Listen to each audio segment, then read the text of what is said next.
Inconceivable was Vizzini's exclamation every time the dread pirate Roberts escaped his trap. After the last trap failed, his companion, Inigo Montoya, quipped, "You keep using that word. I do not think it means what you think it means." Fans of the movie immediately recognized that quote from The Princess Bride, a classic movie from 1987. The quote is classic too because Vizzini thought he was smarter than everyone else and could not conceive of his plans not working. Yet the less intelligent Montoya popped that balloon with his pointed comment. Just because we don't think something could happen doesn't mean it's inconceivable. The Amorites and Canaanites were worried about Israel because they knew what God had done for them in Egypt and to their fellow Amorites on the east side of Jordan. But they probably figured they had more time to prepare before having to face them in battle because the Jordan River was in spring flood.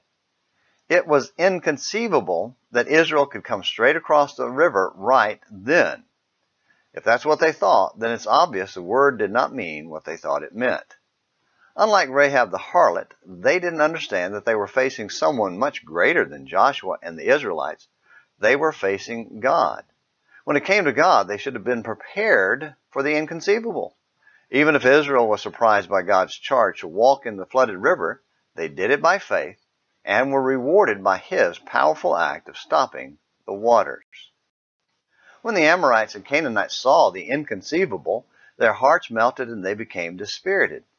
Now it came about when all the kings of the Amorites who were beyond the Jordan to the west and all the kings of the Amorites who were by the sea heard how the Lord had dried up the waters of the Jordan before the sons of Israel until they had crossed, that their hearts melted, and there was no spirit in them any longer because of the sons of Israel. Joshua 5, verse 1. What about us? Do we have enough faith to trust God to forgive us when we submit in baptism, as he says in Acts 2, verse 38? Do we have enough trust to leave our past sinful way of life and cross over into righteous living, Ephesians 4, 21 through 24? Do we have enough faith to trust God when the storms and floods of life seem overwhelming, 1 Peter 3, 14 and 15? Let's strengthen our hearts in God and remember that through faith in him, it is conceivable. And it's also conceivable that Morning Minutes in the Bible will be back tomorrow with a new post. Until then, this is James McClenny hoping you have a great day.